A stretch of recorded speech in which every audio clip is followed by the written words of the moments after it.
jërë ngeen jëf mbokk yi ñu ngi leen di nuyuwaat bu baax a baax amaat mbégte dellusiwaat ci beneen édition Good Morning Africa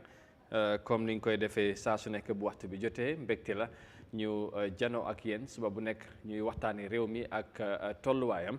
fi ngeen mënta nekk nag ci biir réew mi wala ci biti réew ñu ngi leen di jaajëfal bu baax a baax ci ànd bi ak Eyeafrica TV.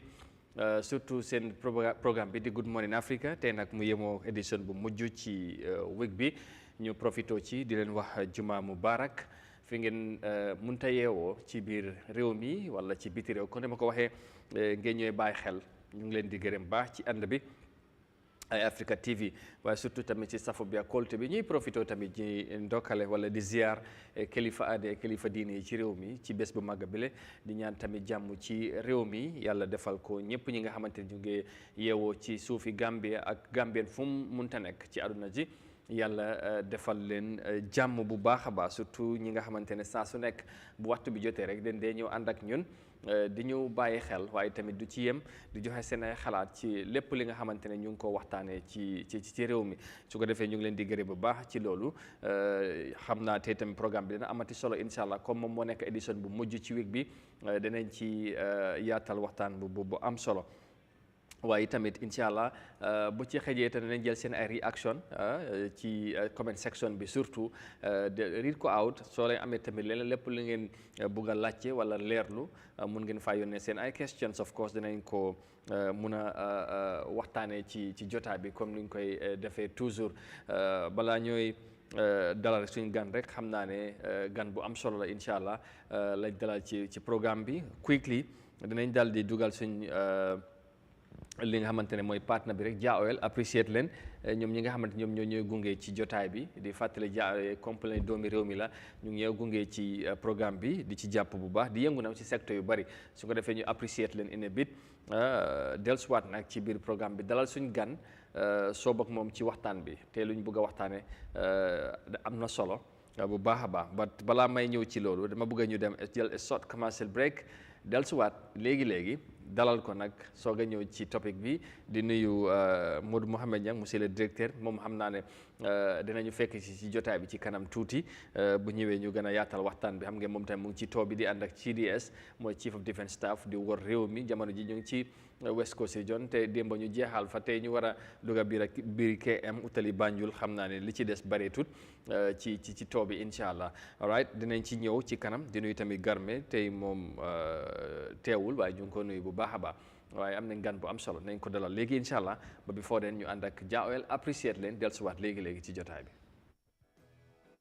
To ensure food security and affordability for the Gambian people, Jah Oil Agro-Food Depot introduces Jah rice into the local market. The 50 kilograms Jah rice is 100% broken white rice, fresh from India with high varied quality. Jah rice is available at all Jah Oil petrol stations across the country at a wholesale price of $1,950 and a retail price of $2,000. Contact Jah Oil on 770-8080, 715-7960, 726-3667 or 784-2139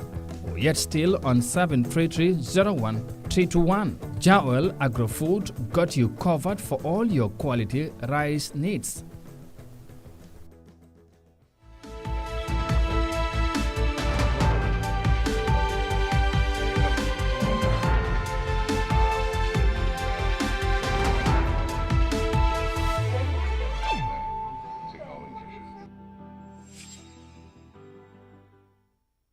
All right, welcome back and thank you very much for joining us. This is Eyeafrica TV and you are watching the week-ending edition of your famous and widely followed TV morning show in the Gambia. That is, of course, the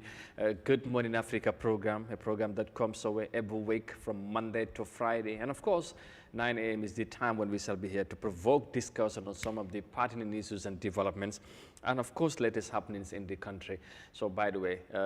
if you are coming along for the first time, make it a date with us. All right. Never also, feel shy or hesitate to share your comments and contributions. They are pretty much welcome to the program because it is because of you. That's why we are here every other day during the week. to interact and discuss matters that we believe in one way or the other in the interest of the Gambian people, and that's why we're here to discuss on issues. All right su ko defee gannaaw buñ jaajëfalee suñ partners yooyu di jaawel ni ñu gungee ci jotaay bi ñu am mbégte léegi dalal suñ gan war a waxtaan ak moom li xew ci tolluwaay réew mi mun naa ko waxee noonu ak yenn xew-xew yi ndax tamit moom kilifa la tamit toujours du saa ñu ko soxlee dafay bàyyi yitteem ñëw ci jotaay ji pour waxtaan ak Gambien si loolu mbégte la nag ci ñun waaye tamit wane yitte bu mu am ci réewi Gambie waaye ci askani réew mi tey suñ gan ci jotaay bi mooy honorable Ibrahima Tabora Manneh nekk secretary general and party leader of PAP mooy People's Alliance Party moom lañ fi dalal ñu war a waxtaan nag ak moom ci issue wala ci topic bi nga xamante ne dafa xew jamono ji Gambien si ñu bari di ci wax te moom yàggoon xaloon nañ ci waxtaan ak moom wala yàggoon nañ ci wax ak moom waaye dugguñ ci wala xuusiñ bu baax ci waxtaan bi te nag fas nañ yéene xuus ci mbir mi indi ci leeral yu bari incha allah waaye tamit du ñàkk ku wax honorable Tabora Manneh ñàkk a jiital political party of course du ñàkk ñu cof tuuti tamit ci politique bi ak yenn yu xew ci réew mi honorable thank you very much ci teewaay bi ñu amaat mbégte ci àndaat ak yow ci jotaay bi ñu bàyyi la rek nga nuyoo ak Gambien si ñu lay seetaan jamono ji ci biir réew mi ak ci biti réew. Assalamualaikum warahmatullahi taala wabarakatuh. Jërëjëf sëñ Amadou. maa ngi am mbégte trop pour ñëwaat ci programme bi rek. comme nuñ fas di ko defee every now and then. waaye fu may tàmbalee rek mooy di sant yàlla gannaaw bi ma sant yàlla nag di nuyu Gambien si ñëpp ak képp fu ñu munti nekk rek. fi mu nekk nii ñu ngi jógee si julli bi just recently rek kon di wax ñëpp ne déwénati ñu fekkee déwén yu bari amiin yaa rabbi amiin ak wér gu yaram ak wërsëg yu bari lépp lu nga xam ne rek ineen lañ ko suñ bopp ak réew mi rek ñuy ñaan yàlla rek yàlla defal ñu ko lépp loo xam ne ñu ngi ko ragal rek yàlla musal ñu si gannaaw loolu nag media fraternity bi tamit di jaale daji Faat Samba nga xam ne ñëpp a apprécié liggéeyam amin ñëpp a kontaan si moom ñëpp a ko ñaanal amin ñi génn outside wala ñi nekk ñi nga xam ne ñëwuñ tuddi media waaye gëm naa ne daal gameen ñëpp apprécié nañ liggéeyam soo dafa wane ne daal nit ki si loo munti nekk rek nga déggu si rek ngay def try di def sa kéemtalaay kàttan rek obviously nit ñi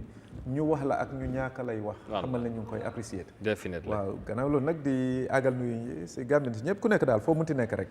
di am mbégte di leen wax ne juma mubarak am naa kontaan te ñëwaat tey si programme bi jërëjëf thank you very much ci teewaay bi ñun tamit ñu rafetlu ko lool di la jaajëfal bu baax a baax ci ñëw bi waaye tamit ci yitte bi nga am ci kër gi waaye tamit ci li nga xamante ne mooy ci réew mi lépp lu ñuy waxtaanee tey dinañ waxtaan ak moom ci lu yaatu ci wàllum mbiri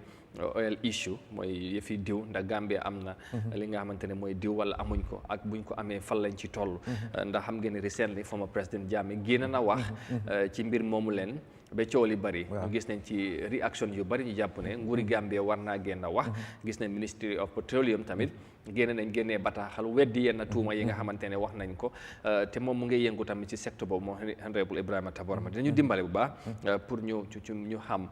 ci mbir mi but just before ñu tàmbali loolu rek bëgg naa just quickly ma am sa réaction ci geopolitical lu xew ci àdduna si jamono ji gis nga démba tamit Israël lu dene attaque Iran yónnee fa ay missile absolutely démba maa ngi seetaan loolu ba ay 2 am ci guddi yi ndax maa ngi I was so much concerned gis naa ñetti ñaaw muy wax I was found that very interesting anyway nu moo wax ak des réactions yi ma doon dégg ci global media bi dafa mel ni whilst ñu yaa ngi decry of the impact of the the Russia Ukraine conflict woo boobu paregut nga gis lu ñoo def Gaza loolu sax Israel parewuñ ko ñu ngi daanu ci kaw Iran léegi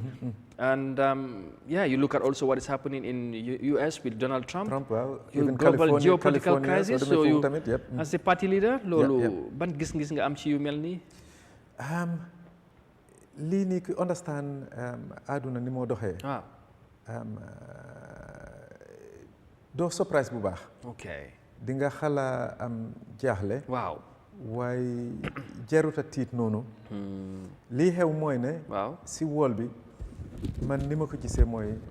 there is a realignment mooy comme àdduna mu ngi nekk di dox waaw te mu ngi war a nekk di xala soppeeku te soppeeku boobu nag moom amen dafay am résistance ok nit ñi dañooy bañ because compétition bi fi mu nekk nii xam nga àdduna bi dafa toll woon foo xam ne waaw amen dañ doon wax ne first world second world third world dañ doon wax ne réew yi nga xam ne dañ develop waaw already ñi nga xam ne they are developing ak underdeveloped so àdduna bi dafa mel ne dafa am ñoo xam ne ñoom dañ yaakaaroon ne ñoom ñoo nekkoon si kaw waaw seems to be untouchable ñoom ñoo nekk si kaw they are untouchable waaw lépp lu ñu def rek nit ñi nangu ko waaw nit yi dinañ ko nangu mu am ñoo xam ne nag ñu ngi si diggante bi ñoom ñu ngi mën a manage ñu ngi mën a survive ñu ngi mën a am luñ soxla yëpp te it was normal it was okay it was acceptable am na ñoo xam ne tam ñu ngi si ron ñooy underdeveloped mooy ñi nga xam ne ñu ngi nekk si gannaaw te ñooñu nag fi ñu toll nag ñoom it at that time dañ téene like loolu tamit dafa xala normal I mean happen na throughout the world geopolitics te soo demee si réew yi tamit it was almost the same there was a time liñ dee wax the golden 1 billion mooy mostly Western Europe ak North America waaye North America bi excluding fay Mexico waaw excluding South America waaye North America comme Canada ak US xam nga dafa mel ni comme tubaab yi waaw dafa mel ni tubaab yi ñoom ñoo nekkoon on top then si diggante bi nga am some Asian countries ak some Middle Eastern countries ak some other Eastern European countries sax then the bulk of comme ñun in the south côté Africa ak some Latin American countries dafa mel ni ñun moom dañ bokkutoon moo tax gis nga àdduna bi amoon na jamono gars yi dañ ñu colonize woon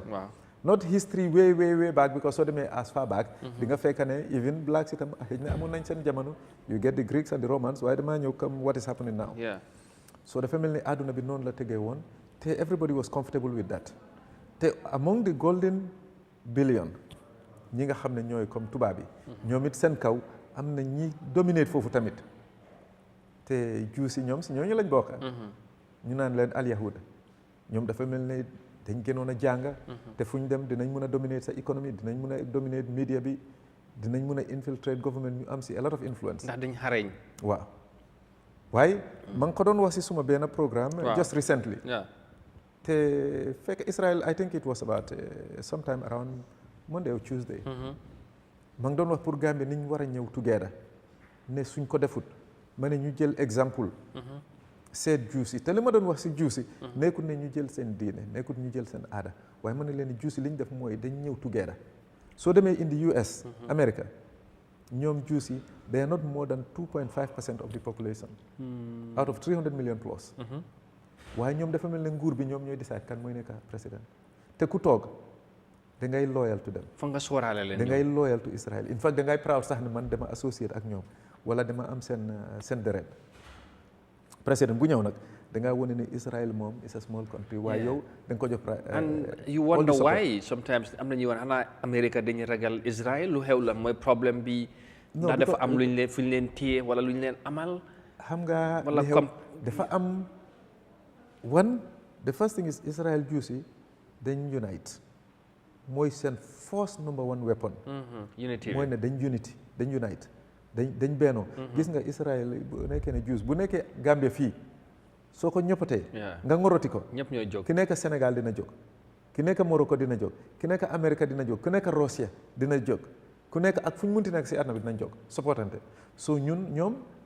dañ dee supportante dañ am that connection secondly tamit ñoom dañ contrôle fu ñu dem dañoo contrôle sa économie bi Rothschild foog naa moo doon wax a famous quote mu ne nañ am seen nguur ñoom ñu nekk nguur bi man jox ma économie bi su ma contrôler économie man maa leen di moom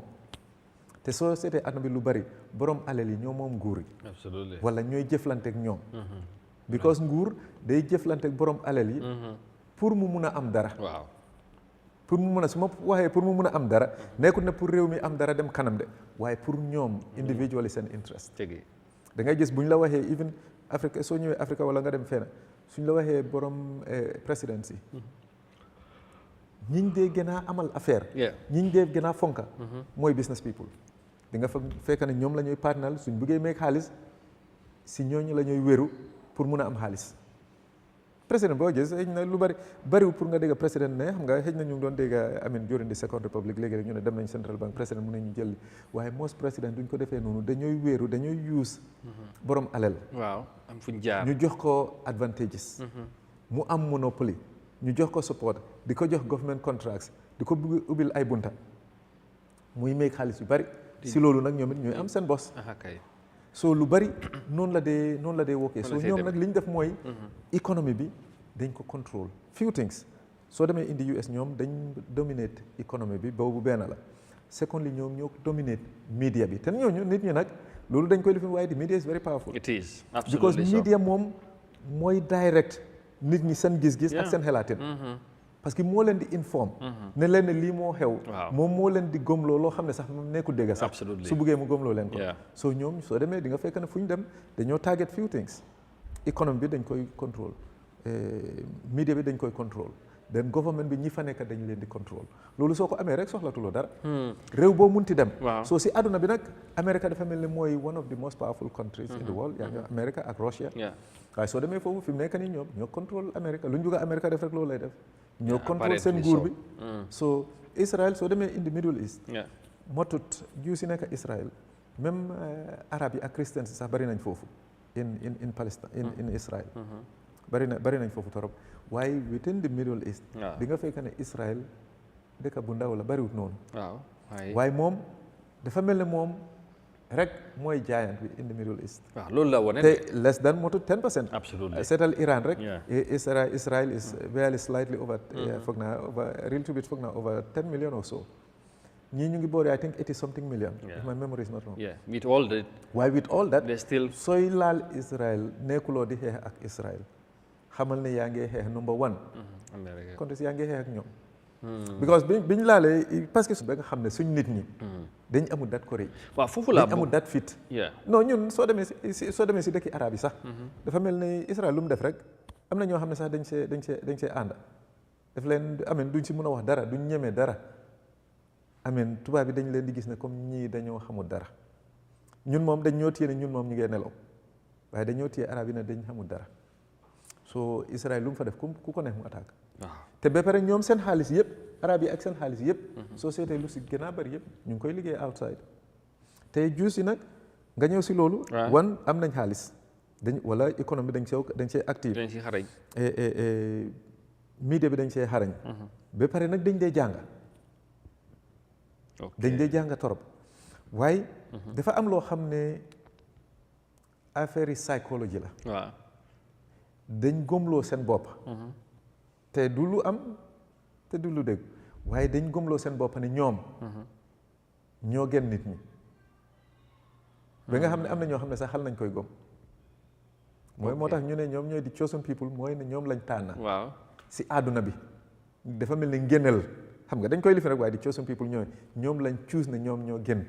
ñun ñu fi des soo ñun dañ leen di saaf soo dañooy gis nit ñi ne ñii duñ ay dara xam nga nit bu la xeebee ba di la seet ne yow nekkoo dara lépp lu muy def rek def lay nax rek absolutely noonu la koy gisee rek noonu la koy gisee kay so ñoom ay te li ñu wax amin Iran mu ngi foofu Amérique am na nucléaire bomb England am na ko France am na China am na India am na te bëgguñu ne Iran Pakistan am na North Korea am na Israel small Israel am na waaye ñu ne Iran moom ñu ne Iran duñ ko am mënu ko am waruñ koy am te am na sax ak dëkki arab sax yoo xam ne ñu ngi si ànd waaye léegi kooku li mu wax mooy ne moom li muy def mooy pour nucléaire réacteur sam yi li mooy defar pour civil purpose la nekkul ne daf koy defar pour military purpose di ko upgrade waaye ñoom daal ñu ngi lank ne daal loolu du am li ñu bëgg mooy ne rek te li may wax ne àdduna baa ngee changé mooy ne ñi nga xamoon ne dañ dominate dafa amoon time development boo gis mu ngay jógee from Western Europe ak America fi mu nekk nii nag soo demee Asia affaire baa ngee shift economic power te economic power dafay ànd ak military power dafay ànd ak advantages waaw so fi mu nekk nii doole baa ngay jógee from America mu ngay shift to soo demee China yi ak other Asian countries te loolu suy xew nag dafay am resistance te soo demee even within the Middle East Israel doole bi mu am su affaire yi continuer tuuti rek ñu bàyyee ko noonu ñoom it seen ndaw yi fi mu nekk nii commencé nañ di gis commencé nañ di xam di bañ li doon xew so loolu nag li ngay def mooy ne nit ki yaa ngi compete ak moom yaa ko dominate suy jéem a jóg nga xam ne kii daal mu ma war a jot mu ma bëgg a jot si li ngay def mooy nga indi soo ko bëggee damage rek indil ko fitna rek yaaxa ko mu dem si gannaaw commencé waat so loolu la ñoo def te loolu yàgg nañ di ko def même Afrique sax so résistance bi dinañ jéem a résiste waaye du dem am na loo xam ne loolu human beings nekkuñ in control loolu moom has to do with nature loolu dafa mel ni yàlla moo nekk in control dafa mel ne soo ñëwee even countries sax nga dem si dëkk yi nga seet dëkki Afrique yi di nga fekk ñoo xam ne ñi fa nekk leadership ñoom gis nga di seen mentalité la dañ yaakaar ne ñoom ñoo gën dañ deserve xoolal nga dem certain African countries benn nit nekk foofu 10 20 30 years pare bugg a doomam nekk foofu waaw wala di same clique nekk foofu ñuy indi division among lifin so ñoom li ñoo def mooy ne ñoom ñu nekk indi leadership dañooy bugg a deal with ñi nga xam ne ñu ngi business so ñi nga xam ne nag ñu ngi si ron majority ñoom dañooy sonna rek waaye ñi sonna nag dafa mel ni ñoom it dañ commencé di eew so commencé na in Africa di gis ne daal affaire bi àdduna ni mu doon doxee ñun baaxut si ñun parce que ñun resources yi ñu amoon am nañ resources yu bari société African countries nga seet small Belgium mu colonise Congo Congo nga xam ne moo ko ëppa more than 10 times soo oytu moo ko ëppa nit fuuf waaye mu dominate ko contrôle ko di jël resource am di develop Belgium ñun mënuñoo am dara nga am jamono England colonise even India mu colonise ñu ñun and other countries nga am France ñëw amul that resources waaye mu colonise mu am Côte d'Ivoire mu am Sénégal mu am Guinée mu am Mali mu am Niger di jël uranium ndaw yi dem ba xam ne gis na daal ñun si situation bi ñu nekk advantage boobu moom dafa kot soo moo tax nag gis nga africains yi even though military leaders ñoo ñëw in the Sahel waaye africains yi dañ gis ne daal because xale yi dañ eew dañ xam dañ dem in the west ñu gis naka la ñoo doxalee gis nañ développement bi fa nekk te xam nañ ni ñoom it deserve nañ the same thing ba pare ñu interact with those people ñu gis ne ndekete ñii gënuñ ñoo smart gënuñ ñoo intelligent gënuñ ñoo bugga lu baax soo lu tax lii di xew so ñu ne daal dañoo am changes moo tax military yi nit yi bugga leen not ne because military lañ ñu def coup d'état waaye idée bi ñu nekk di jaay ndaw yi nit yi loolu lañ bugga soo àdduna bi nag dafay soppeeku soo li ñu def mooy Israël attaque Iran warta am lii àdduna bi moo nekk di change te changes boobu nag danga koy xalaat di lee tuuti rek waaye man dama gëm ne it's inevitable waaw nature dafay jël its course gis nga fi mu nekk nii soo demee China amul benn western country boo xam ne China li moo def fi mu nekk nii mun nga ko in terms of development in terms of manufacturing soo demee loo xam ne west mu ngi koy def America moom doo ko mën a compare with China in terms of manufacturing not in fact the whole of Western Europe so they have the market so Africa tamit dinañ ñëw waaye li ko tiitloo rek mooy ne ñun mi nga xam ne dañ tuuti ñun foofu laa bëggoon a ñëw sax because realignment bi nga wax but impact bi pour dem ba gis naa few minutes or daanaka about roughly after the attack the global oil price dafa fluctuate mu increase another 5% waaw exactly mu yokku ma ne waaw this just hit boobu noonu rek few minutes later impact bi am na so in essence countries like Africa the continent countries yu ndaw yi fa mel ni ñu will feel the effect of these geopolitical issues ndax am na lu suñu réew yi mën a jànge pour mën a resist some of the impact mun a bi su loolu coono bi tamit ñun fii askan bi danañ ko mun a feel ñun li xew ñun we are very very vulnerable because ñun dafa mel ni ñun soo ñu mënee gis rek ñun dañ mel ne doom neene tuuti nga xam ne dafa yaakaar waajuram pour nampa pour lekk pour def lu nekk te li tax loolu mooy dañ sàggan mooy suñ nguur yi dañoo useless dañoo bugg a dependency dañoo bugg a quick riches and they don't care how they make it so care wuñ about the people parce que su ne loolu ñun bi ñu amee independence ba léegi ñun dañ nekk di ko jooytu dañ nekk nañ di wax lii almost léegi-léegi soo seetee réew mi sax da nga dee bëgg a jooy parce que fi ñu toll gis nga am nañ di capacity am nañ di brains am nañ di know how am nañ di capability waaye dafa mel ni rek dañ nekk in the wrong direction because ñun suñ nguur li ñu def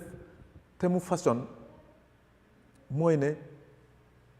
to get rich quickly loolu lañ def mu façon mooy ne rek nguur bi da ngay ñëw nga nekk in nguur rek within a short time nga nekk a millionaire nga make lots of money so ñi nekk sa ron tamit within a short time ñu make lots of money so li nga xam ne dañ gis ne moo fashion te nit ñi nag xam nga li nga gis ne gis nañ muy dox loolu la ñuy topp parce que dañ gis ne in Africa nga nekk si nguur bi ngay sàcc nga teel a am li nga bugg a sa dunda moo gën a yomba dan nga ne da ngay dem jànga di ut liggéey balaa ngay liggéey am liggéey bi sax is a problème soo amee liggéey bi tamit xëy na sax doo si mun a dunda soo li yomba rek ku nekk dafay bëgg a join di cra nga ne parce que ñoom loolu lañ nekk di def soo demee si nguur bi rek the first thing li nga xelaat mooy ne naka laa nekk di mun a travel lu bari di am ay padiums ñuy arrange ay workshops di jël ay loans xaalis bi fi ñu koy dugal du jaar ak yoon within 5 years ñun ñëpp ñu am ay kër ak ay moto soo shortcuts yooyu du mun a wook lii mun a wook mooy ne da ngay defar sa nit ñi da ngay bugg sa nit ñi ba pare da ngay naa pare pour independent moom sa bopp waaw moom sa bopp munal sa bopp mun a yóbbu sa bopp waaye réew boo xam ne munoo dundal sa bopp dunda rek laa wax de li ñooy lekka waxuma ne ñu defar moto de even cycle sax waxuma ñu defal cycle wala mobile waaye munu ñooy lekk nga xam ne am nañ suuf bi li ñu war a ji ñu ji ko mu ñor ñu lekk ko ñun sax ñu bañ a indi maalo wala ay juice yi wala tamaate yi wala soble yi ak onions yi benn tey lépp mu ngay dugg si réew te am nañ laan bi soo ñun dañ am misplaced priorities instead of ñu ñëw pour liggéey pour réew mi dem kanam dañ ñëw pour liggéeyal suñ bopp pour status quo bi ñu nekk si kaw di luubal alali réew mi ñu continuer so in fact west bi nag li ñu bëggoon mooy ne ñoom ñooy boo si nekk si kaw te yaa ngi ñëw soo waxee even pétrole bi soo fa ñëwee yéenay am resources ngeen am pétrole bi ñoom ñu ñëw ak seen compagnie ba pare ñuy am ay 90% 85% ñu ne la for 30 years for 40 years so yéen a ngi po for how many years ñu ngi make xaalis soo seetee Shell ak other companies yi nga xam ne comme demoon nañ soo seetee Nigeria ñu ngi fa li fi noonu soo demee Delta nga dem Delta region bi nga seet nit ñi ni ñi nga xam ne resources bi underground ñoom ñoo ko moom doomi réew yi ñoo ko moom waaye gis nga ñi see bénéfice mooy western companies yi nga xam ne ñu ngi ñëw ñu ngi def drill oil ñu ngi make billions every year ak ñi nga xam ne ñu ngi connect ak ñoom si nguur bi ñu ngi si am interest ñoom ñoo nekk di leen protect ñuy partner ñuy make a lot so adduna bi nag moom dafa tollu foo xam ne lii mënut a continuer foog mu change waaw because the only thing is nit ñi nag xam nga ignorance nga bàyyi nit ki muy nelaw buy nelaw lu la neex mun nga koy def waaye bu demee ba mu eew rek am nga problème so ida da ngaa nangu ngeen adjust ngeen o ngeen am confrontation te loolu dana ànd ak price waaw te non fi mu nekk nii dafa mel ne loolu la rek dañ gis ne lii nii because soo seetee nga seet diggante America ak China America ak adi West man like naa leen to some point ne démocratie mu ngi fa mun nga faa dem nga mun a def lu bari nga am sa bopp waaye liñ bugg a tamit mënut a continuer même soo gisee sax seen li fi ni Trump tarif yi moo def nga seet ko digganteem ak China munoo compete ak nit ki yéen a ngay compete ngay defar muy defar léegi moom mu ngay defar yow munoo defar nga ne ko sa bagage soo ko indee ngay teg conditions yoo xam ne every day nga indi new condition te soo seetee fi mu nekk ni China mu ngay dominate seen market bi soo demee seen country seen dëkkay sax China soo Afrique nag moom dañ war a fas jom China lim defoon China tam dafa ñàkkoon comme African countries rek waaye ñoom dañ jékki-jékki jom liggéey bugga seen bopp nangoo liggéey gis nga liggéey su amut jàng ak liggéey suñ ko fulalut pour ñu dem kanam te nekkul ne rek jàng boo xam ne rek pour ne dem rek pare waaye jàng boo xam ne dafa am impact dafa indi développement technical side bi STEM bi suñ ko defee rek ñun ñoo defar dara léegi in fact lu ruslu mooy ne moo tax suñ nit ñi su ñooy wax man si laa bokk ñu dem school ñu dem western universities ñu am suñuy degrees bachelors masters PhD ku ñëw bugg a ñu di ko wax title ne doctor something ku ñëw bugg a ñuy wax ne kii moo gën a dégg anglais su waxee da ngaa foog ne doomi queen bi la waaye the simplest thing moo wax la nag bi nekk England wala France mu ngi mun a génnee on a daily basis am na nag yoo xam ne 20 litres of meew ñun suñ bos yi léegi-léeg pour mu génne 3 or 4 sax problème la it's a problème léegi seen ñi nga xam ne dañ jàng ñu ne dañ xarañ loolu sax mënuñ see def mënuñ dimbale ba ñu transformé bañ mun a def loolu nga xam ne suñ nag yi ñu fi am mun nañoo génnee enough meew ñu fay defar meew yi di defar yogot yi di si génnee other creams mënuñoo defar loolu those are simple things wala farming techniques nga xam ne fertilizer naka la ñoo defaree fertilizer locally ñu ngi koy amal suñ bopp fii wala lan lañ mën a def pour suñ lifin bi mango bi wala orange bi wala papakaya bi nga def ko juice ñuy bañ a indi lekka yoo xam ne fii baaxuñ moo tax ñun ñëpp a ngi feebar parce que ñu ngi depend on the way ñun dañ depend so much and ba pare tam dañ feel too big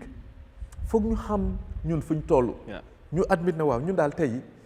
àdduna bi mu ngi fii ñun ñu ngi fii force nañ leen unite ñu nekk benn ñu bennoo seet lan lañ mën a def pour ñu ñëw mën a àgga fii su nekkee ne pare nañ pour def ko rek China def na ko other countries have done it mën nañ koy def absolument jërëjëf ci jàngat boobu loolu dañ ko doon laytaaye jotaay bi rek ndax fu jamono toll Gambia ci àdduna si la bokk te yenn xew-xew bu amee in one way or the other dinañu affect moo tax bu xewee rek foog ñu bàyyi ci xel ñu xal ci koy su fekkee sax nekkul parce que lii nii rek lu xew jamono ji lu nekk di xew ci international level bi jar naa waxtaanee loolu rek waroon naa doon topic but comme xëy na doonu jubluwaay waxtaan bi tey waaye mënutoon ñàkk ci xam-xam ak nu mu xamee géopolitique bi ak lu xew ñu war a sekk ak moom waxtaan te ñu gis surtout lu xew démba diggante Israël ak Iran ñu ban ci mën a wax xam naa ne ci yeneen édition incha allah du ñàkk dinañ waxtaane specifically on geopolitical issues, the impact especially towards continent like Africa and country like the Gambia ak xëy na Africa lan lañ mën a jàngee ci loolu ba mën a resist mën a munal suñu bopp ci yenn yi comme ni ko honorable waxee ñu ngi leen di gërëmaat bu baax a baax yéen ñuy seetaan fi ngeen mënta nekk ci biir réew mi wala ci biti réew di ànd ak ñun di wax rek ne yéen a ngi seetaan seen programme bi di Good Morning Africa fii ci Eyeafrica TV tey ñu ànd ak honorable Ibrahima Tabora Manneh ñu war a nag waxtaan li nga xamante ne mooy yëfi diw bi nga xamante ne mooy oil issues yi nga xamante ne jamono yëpp ñu ngi ko waxtaanee ci réew mi alright li ko waral mooy ñu bari ñu ngi jàpp ne Gambia comme suñ sub-région si réew yu bari réew mel ni Sénégal am na pétrole am na oil ba jamono ji commencé nañ ci bénéfice Mauritanie am na ko waaye not Gambia ñun mënuñ koo am wala ndax am nañ ko wala li ci war a taxawaay bi moo leerul gis nañ ne former président Jammeh génn na wax cool yi bari na honorable foofu lañ war a dugga ci waxtaan bi xam naa ne am na loo ci junjoon ci suñu waxtaan yu passé xam naa dina interest trop ñu bari danañ bëgg a xam ndax am na wala amul xam naa loolu dinañ ci ñëw ci kanam but bu nag daf lay surprise ngay dégg coow bu ci am jamono ji ba former président Jammeh di ci wax ñu jàpp ne Sénégal ñu ngi sàcc suñ diw parce que ñu bari mënuñoo comprendre est-ce que Gambia la moo ñun am nañu wala amuñ but boo déggee waxtaan boobu ban lan moo nekkoon sa réaction waaw léegi dinaa wax man si suma xelaat waaw si first question bi yes or no answer bi rek then answer after ñu dem si waxtaan bi mooy Gambia ndax am nañ diw wala amuñ diw mooy ne man li may wax te dama koy wax on TV ne am nañ diw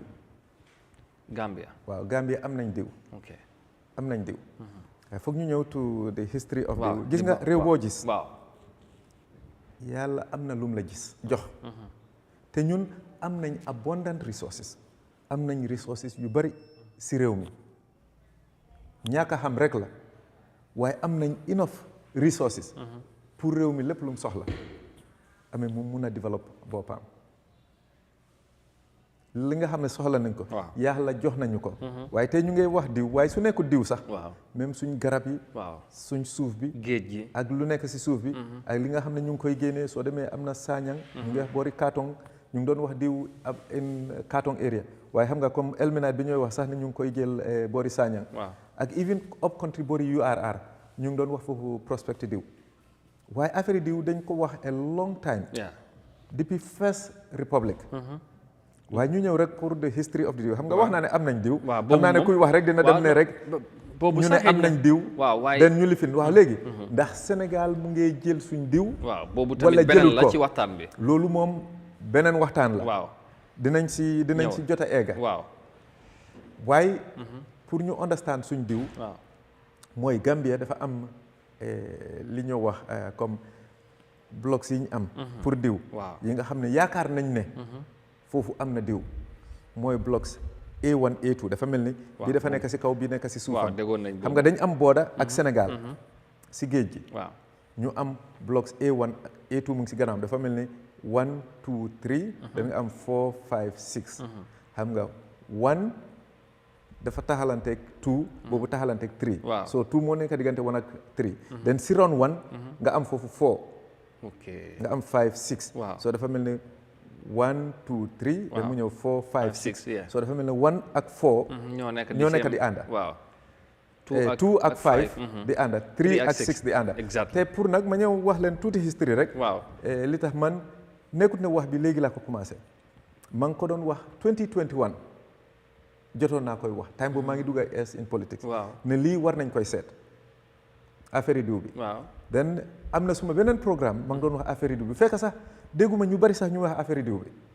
then xam nga amoon na jamono tam ñëwoon naa fi ñu ngi doon wax affaire yi diw te li xewoon balaa Yahya Jammeh di wax affaire yi diw bi keroog man dama amoon interview with foog naa kër Fatou Jos balaa lifin gars yi call ma waaye dañ ko recordon ñu leet ko play keroog tam may wax about affaire yi diw bi dama wax rek I think foog naa the next day also ma dégg Yahya Jammeh di wax affaire yi diw bi man xam naa gars yi dinañ foog ne wax Yahya Jammeh moo tax ñu ngi see dugga waaye li xew soo demee in Sénégal Sangomar bi ñëw am na compagnie boo xam ne is Woodside Woodside ñoom boobu Woodside Australian seen parent company bi Australian company la Tullow Oil Irish company la originally man suma boss moom Sénégal la based on ñooy TULLOW ñoom nekkoon nañ Sénégal for more than 30 or 40 years ñu ngi si gaz lifin bi xam nga Sénégal Mauritanie ak fële so ñoom dañ doon bugg a partner ak Woodside so mitoon naa ak ñoom ak koo xam ne mu ngi jógeen Woodside so bi ñëwee fii 2017 laa leen doon represent te liñ amoon interest mooy pour dem def exploration indi Gambia ak drilling loolu lañ doon toppa so affaire yi licence bi toppa nañ ko so moo tax xam naa si at least xam naa si lu bari parce que dem naa mitoon naa ak ministre bi time boobu ki fa nekkoon time boobu Fafa Sagna moo fa nekkoon seen petroleum commission bi dama doon mit ak moom lifin bi sax permanent secretary bi dama doon mit ak ñoom all the time in fact demoon naa ak mitoon naa ak ñoom ak président bi sax pour affaire yi diw bi te li ma ko waxoon naa ko liñ bugga dañ am interest dañ bugga license pour si bloc si waaye bi ma waxee ak moom dama ànd ak ñoom time boobu even pour nga xam ne rek tubaab bi dañu gën a eew gis nga British embassy bi ak Australian embassy liitul man xaw ma dara mënuma dara lu ndaw laa rek waaye imaginal ñoom dañ ma doon invite may dem si ñoom Australian embassy bi sax ñëwoon na suma office just because of the oversee lii because man maa ngi doon represent ñi because seen interest xam nga parce que ñoom li ñu dee def mooy UK embassy bi time boobu dama doon dem ba office am may toog ak moom ak ki nekk suma boss moom Iris la nekkoon based on Sénégal di toog ak ñoom di waxtaan pour affaire bi ak naka lañ mun a lifine waaye bi ma toogee bi ñu demee sax bi ma waxee kii président bi sax bi ñu fa génnee bi ñu waxtee bañ pare rek ñuy génn rek ma ne ko dama ko bëgg a gis rek ma ne ko lépp looy def daal parce que time boobu dama si duggoon ma ngi doon story affaire bi xam naa ne they are a very good company because Tullow ñoo nekk fële Ghana seen Jubilee bi ñoom ñoo fa nekk Jubilee Oil bi ñoom bokk nañ si ñoo xam ne discover nañ ko ba pare ñoo see liggéey te tax na Ghana am na big transformation so ma ne ko nag waaye lépp loo xam ne ñu ngi koy def su nekkut sa interest réew mi jarul nga consider parce que xam nga nit yi dañ xamoon suñ diggante ko daal interest réew mi moo gën a am solo waaye su nekkee ne all things being equal nga gis na daal ñun mun nañ koy def just like anybody else then mun ngeen ñoo jox consideration waaye li xew mooy topp nañ ko gis naa lu bari loo xam ne nguur saagan na si torop ba luñ si sentu woon lu bari munta am parce que ñoom ñu ngi doon wax ne imaginal ñoo xam ne pare woon nañ ñu ne putoon nañ $100 million aside ñu ngi arrange another $500 million boo xam ne pare woon nañ pour dugal ko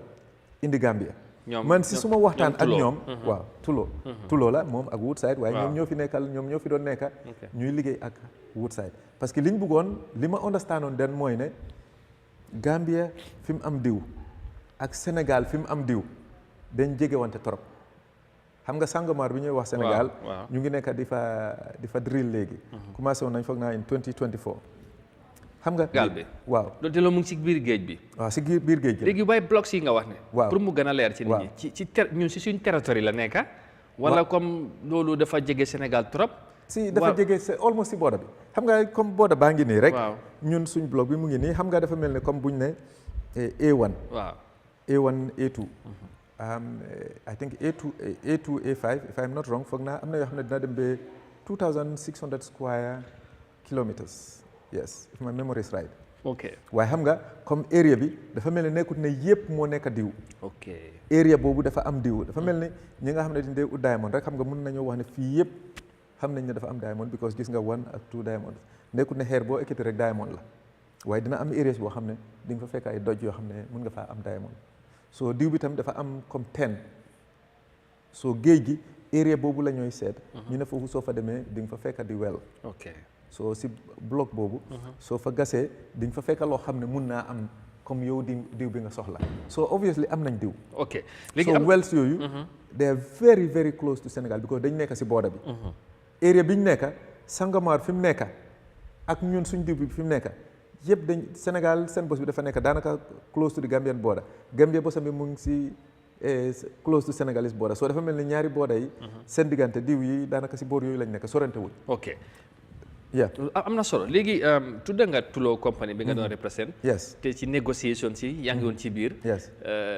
xam naa danañ ñëw xëy na fan ngeen mujjee ak nguur gi ak ndax da ngeen ci mujjoon bénéfice ak yooyu tudda nga tamit siiwoot ñi nga Woodside sorry Woodside yi nga xamante ñu ngeen ci biir pour faar ñu ngi leen ci tudda tamit ci waaw xam nga faar pour nga understand waaw A1 A4 waaw xam nga diw bi affaire diw bi start na depuis time yi former First Republic time yi Jawara ñu ngi doon wax ne amoon nañ I think they call it Jama one something like that waaye ñu ngi xamoon nañ ne am nañ oil waaye time boobu drilling bi li fi nutoon noonu waaye during the Second Republic moom fesoon na waaw mais taxoon gam pétrole ñu sampoon yenn li fi ñu ne foofu la exactly la ñu war a def storage bi ak yooyu soo ñëwee A2 A5 bi nga xam ne ñu ngi koy wax lu bari kii ñii ñoo fa nekkoon in fact nga ñëw A1 A4 ñu start A1 A4 A1 A4 ñi ñëwoon pour am interest A1 A4 mooy woon Buried Hills Buried Hills so that Buried Hills ñoom ñoo fi nekkoon time Yahya Jammeh soo ku follow rek di nga gis ne amoon time ñu ngi wax Buried Hills nag dañ fa nekk ñu dem ba jamono eega Africa Petroleum ñëw xam nga jël li fi replace Buried Hills because Buried Hills amuñu woon doole mënuñu woon def li fi lu bari Africa Petroleum nekk foofu li yëpp time First Republic la waaye Africa Petroleum nag dañ leen joxoon time xam nga ñoom ñoo nekk A1 A4 pour nga understand A1 ak A4 ñoo ànda léegi Africa Petroleum nag nekk foofu sarta bi ñu waxoon ak nguur bi ak time frame bi ñu leen joxoon parce que ñoom dañ doon wax ne bëgg nañ faa nekk 30 years den dinañ def li fi waaye di nga leen jox comme ay 3-5 years ne dinañ def dara seet 10 bi ndax am na ngeen mën a def order agreement ñoom nag li ñu waroon def fulfill luñ ko foog naa boori 20 mu amoon time sax I think 2012 waaw amoon na jamono daal xam nga demoon nañ stop seen lifin bi den gars yi ñëw after xaw ma 1 year or 2 years ñu delluwaat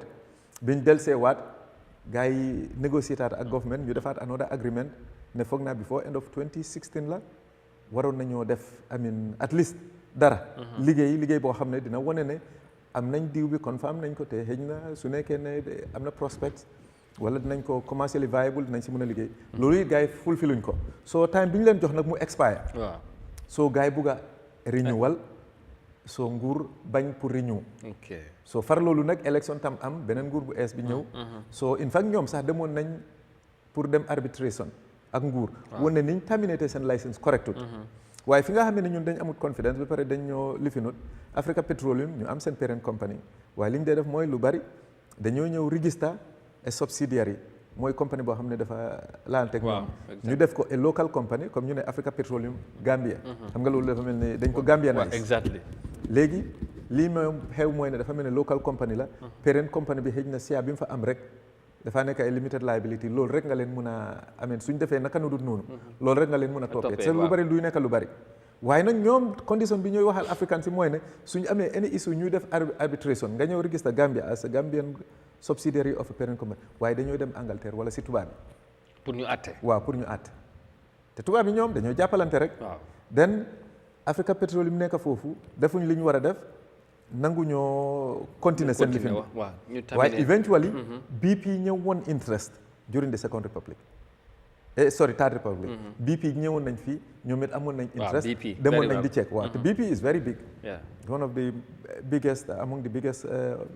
oil exploration companies in the world. soo jógee A1 A4 moom loolu mooy woon history am nga ñëw A2 A5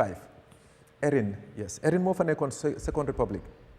Erin am na ñoo xam ne xam nga pour oil lifin bi dañ mel ni comme jaaykati kër spéculateurs lañ mooy ne ñoom amuñ doole bi amuñ capacité bi pour drill oil waaye li ñuy def mooy dañoo ñëw sa réew xam nga try ut licence suñu amee licence boobu ñu ut ñi nga xam ne dinañ leen ko mën a jaay ñuy def son liggéey tuuti par nag ñooñu suñ ñëwee jënd ay sia ñu make a lot of money so Erin bi mu fa nekkee ba mu yàgga Erin gis na ne munta dem amul capacité mu farm out si petroleum tam mooy comme out mooy nga génnee dara comme nga génne sa sia léegi mu farm out to mooy bi ñu nekk di wax xam nga moom mu farm in xam nga soo gisee farm out mooy nga farm in moom mu dugga si yow nga génn waaye nekkul ne yëpp la génne foog naa I believe foog naa 20% la retain mu jox 80% bi to so is an Australian company. Woodside is an Australian company. Xam nga foog nga xam affaire yi nga ubbi sa xol yi rek bugg a connect dots yi waaw FAR is an Australian company. Woodside mu ngi si on the other side in Senegal is an Australian company. Now FAR bi mu ñëwee mu am 80% ñuy dem mu am jamono Erin mënut a continuer because amul xaalis xam nga moom mu li fi noon bankruptcy mu amoon some issues ne moom mënut a continuer amut xaalis parce que xam nga sooy partner ak nit moom su moomee 80% muy indi xaalis yow sa 20% bi xëy na part of seen condition mooy yow it am na li nga war a def su nekkee ne mënoo def dara te amoo xaalis yow da ngay dem rek so FAR mu nekk foofu mu am jamono FAR dafa invite kii Petronas loolu Malaysian Petroleum Company la so Petronas ñëw xam nga FAR am na 80% moom ak Petronas ku nekk am 40-40 léegi ñe la am mu xaaj ko waaye bi ñuy file bankruptcy eventually xam nga nguur ñëw na lifin nañ def nañ arrangement léegi ñu def ne 50-50 dafa mel ne FAR nekk 50 Petronas nekk 50 so ñu nekk foofu so FAR nag nekk na di def liggéey bi waaye xam nga li yéemu li nga xam ne war nañ ko xelaat mooy ne ñun lan la gars yi doon wax ne loolu lañ amoon diw xam nga nit ki loolu man suma lifin is based on that because ñu ngi doon wax ne amoon na time gars yi ñu ngi doon wax ne amoon nañ diw in A1 A4 ñu ne amoon nañ in A2 A5 dañu wax ne am nañ te ñu ngi doon wax ne sax on risque mooy loo xam ne amul risque ne comme loo xam ne daal lu la daanaka óor la rek comme bu ma la waxee ne rek am naa xaalis suma poos xonde daal amul benn risque am naa ko bul wari am na xam nga da nga may góom ne am naa ko su ma dugalee suma loxo ma ne la aw ceeg naa de waaye aw ma xam nga da ngaa xala ñaaw njortu surtout yeneen yi suñ si xewee soo demee A2 A5 ñu ngi dégg ne amoon nañ daanaka am na ñu doon wax 1.2 billion barrels mooy 1,200 million barrels ñu ngi doon wax sax ba 3 billion barrels loolu yëpp xam nga yaa ngi ko doon dégg spéculation waaw 1.2 billion barrels to 3 billion barrels soo demee A1 A4 ñu ngi doon dégg ay 600 million barrels ba 1 billion barrels dégg nañ loolu yëpp waaye assume ne fii am nañ even nga dem di minimum amount ne fii am nañ 600 million barrels exemple fële ñu am let's say 1.2 billion barrels te léegi-léegi seen terms yi ñu day use mooy bariwul risque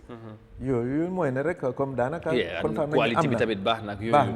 exactly so ñu nekk foofu gars yi di check man nag ñi ma doon represent pour ñu xam rek dañ demoon dama leen doon meet all the time di négocier di follow gars yi di dem di def seen sightseeing bi di def seen test yi ñu war a def ñëw indi seen 3D reports yi waaye nag am na yoo xam ne loolu dinañ la wax ne is not nekkut pour ñëpp waruñ koy gis parce que loolu sax xaalis la pour nga dem nit ñëw pour read ko rek gis ko pour nga jox ko nit mu mun koy am sax léegi-léegi daf laa fay xaalis bu bari waaw te xaalis bu bari la gars yi dugal si réew mi pour affaire diw bi parce que tubaab bi nga gis nit ki ñu nara mu jaral leen di dugal ay millions of dollars tens of millions of dollars I mean xam naa risque duy nekk pour neen noonu rek soo nekk nañ foofu nag FAR di dem muy check ñun topp nañ affaire bi ñun daal dañoo caaxaan man am na lu ma si expérience yoo xam ne daal doo si wax waaye suñ nit ñi dañoo caaxaan bidding process la woon caaxaan pour naka xam nga rek bidding process la woon interest bi dafa xam nga ñi nga xam ne ñu ngi doon express interest waaw am na companies yoo xam ne comme ñun ak même bi fi companies yoo xam ne they were very reliable am nañ track record am nañ history bi am nañ di funds am nañ di technical know how di nga fekk ne xëy na ñaari compagnie oo ñett rek ñoo am dat ñi si des ñu bari ay spéculateurs lañ dafa mel ne comme sa maas wala suma maas ñu ñëw fii waaw ñu ngi Gambie ñu lifi nag ay nit dem register ay compagnie ne dinañ dem te fekk amuñ sax even loo xam ne dina require $500 million to $1 billion or more yow amuloo even half of $1 million amuloo sax xëy na $10 million bu correct sax ngeen register ay compagnie ngeen ne da ngeen a ñëw pour def exploration soo xam nga nguur moo war a def due diligence xam ne ñen ñoo serious ak ñoo xam ne ay spéculateurs lañ waaw nga jël ñu serious te la agree ak ñoom ñi def li ñu war a def deew sa time man ñi ma doon lifin dañ topp up bidding process bi gars yi di delay di postpone di pousse amin pare ngut ñu ngee lifin ba nit ñi xalse tayal te tubaab bi nag ñu dañ dee wax seen diggante ñi nga xam ne dee serious te am na lu bari yoo xam ne sax mënoo ko wax léegi si radio bi waaye daal ñun dañoo caaxaan suñ nit ñi dañ bari caaxaan rek as a country dañ serious léegi lii waroon nañ see passé waaye exactly pour mu wax la noonu la demee faa bam egga point boo xam ne faa ñëw wax ne ñoom liñ gis in the Gambia is not commercially viable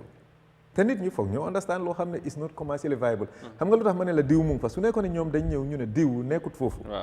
then nga understand mais xëy na diw nekkut foofu but not commercially viable mooy na rek lu tax commercially viable mu ngi fa nag waaye li ma say fere wala liñ say fere ña def ñu koo jaralut waaw yow yaa war a laajte sa bopp parce que ñun unfortunately ñun dañ nekk at a disadvantage situation because amuñ capacity bi amuñ know how bi amuñ equipment bi so dañooy rely te amuñ funding bi dañoo rely mostly on outside outside support te mostly company moo tax bu gaa yi ñëwee dañooy teg condition ne la ñun dañoo jël 95% nga jël 5% su new loolu amoo choice so gis nga Second Republic nag moo tax former président foog nga jox ko daal crédit because am na ñu yónni woon Taiwan sax ak other countries pour ñu dem jàng pétrolium même Sénégal sax ak liñ advance ak liñ jàng benn tey they are lacking behind a lot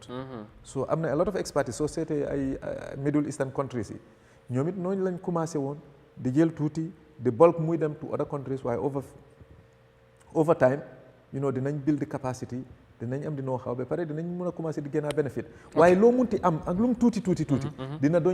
doon am a very huge impact ci Gambien si Gambien waaye léegi honorable bu fu yëf yi toll li gën a yéem xëj nañu Gambiens yu bari soo ko xoolee soo ko indi addi layman perspective wala point of view li ñu jaaxal ci mbir mi yaa ngi wax taxawaay nguur gi ci li nga gis yàpp nga ne gars yi dañ dee caaxaan ndax am na lu bari da nga ko fekkee wala bokkoon nga ci ay waxtaan ci ay taxawaay yu waroon a am di pousse pour explore ak def drilling waaw léegi exploration boobu lan moo tax ba léegi mënta am ci Gambie ñu gis Sénégal bu ci mujjee yëngu bu baax a baax dem nañ bi léegi daanaka commencé nañ ci bénéfice ñu ne am na Guinée Mauritanie Guinée-Bissau Mauritanie ak Sénégal waaw Mauritanie xam nga am nañ MSGBC mooy Mauritanie Sénégal Gambia Bissau Conakry basin boobu dafa mel ni chain la dafa mel ni chain la ñun ñëpp am nañ prospect léegi ñun am nañ ndax is commercially viable or not mun ngaa question loolu that's another thing but before commercial viability bi ñu cee wax lan moo tax ñale ñëpp di ci bénéfice ba léegi ñu ngi cee gis seen bopp waaye ñun gisuñu sax tokki non moo tax ma ne la ñun dañoo caaxaan xam nga am na lu am problème boobu xam nga am na lu happen in Sénégal sax am na ki ñooy wax Romanian la ñu ngi ko Frank Timis waaw moom tamit Frank Timis mu ngi woon in Sénégal feeñ na Sénégal trop waaw bokkoon na ci mu dem seen gaz lifin bi mu invest a few comme li may wax speculators li ñu dee def rek mu invest some few $million am xam nga mu ngi doon former président programme mu ngi doon liggéey ak kooku because man li tax ma wax xam loolu man ma ngi doon liggéey ak ñii nii tuloo soo ñu ngi ma doon wax ne comme di jéem a compare ñu naan ma am na kii temps boobu Aliou Sall mu ngi doon liggéey ak Frank Timis so man tam maa ngi doon liggéey ak ñii nii daanaka liggéey yi de were almost identical ne façon liggéey boo xam ne bi ñu doon def mooy pour compagnie bi nga représente leen fii try pour ñu mun a am amin license bi pour ñu mun a am amin mun a ñëw bokk si exploration bi moo wala oil la au gaz la waaye Frank Timis li ñu def mooy dafa partner with xam nga with the people daf doon liggéey ak ñoom wala dañuy wax ne rek daf leen jël pour ñu liggéeyal leen waaye xam nga loolu pour Africa la rek waaye li Frank Timis def rek mooy dafa invest some millions of dollars pour mun a am license moo tax spéculateur si loolu lañ dee def lu bari moom mu am license bi from Sénégal waaye xam nga license bi lu tax mu am ko rek mooy Africa loolu lañ dee def te foog ñu commencé di ko wax duñ ko jéem a laam-laame war a rafetal mooy ne da ngay jël ay nit ñu jox leen license ngeen nekk di partner ak ñoom si ron ngeen di am xaalis noonu la nekkee di woon Frank Timis ñëw jël license boobu jaay ko BP xam nga loolu ñu ngi ko jaayee foog naa Ahmed yéen gas field bi nekk diggante Mauritanie ak Sénégal xam nga ñoom ñu ngi fa def joint venture loolu mu ngi ko jaayee I think more than $200 million about $250 million imaginal comme Afrique ñun dafa mel ni ñun dañ nekk di nelaw nit ki jógee Romanian def dee nekk in England a lot mu ñëw in Sénégal fekka leen Sénégal génnee su nekkee $10-20 million mu jël seen license seen oil seen doomi réew yang fa ñu ngi ñàkk mu dem jaay ko BP ñoom ñu fay ko $250 million au moins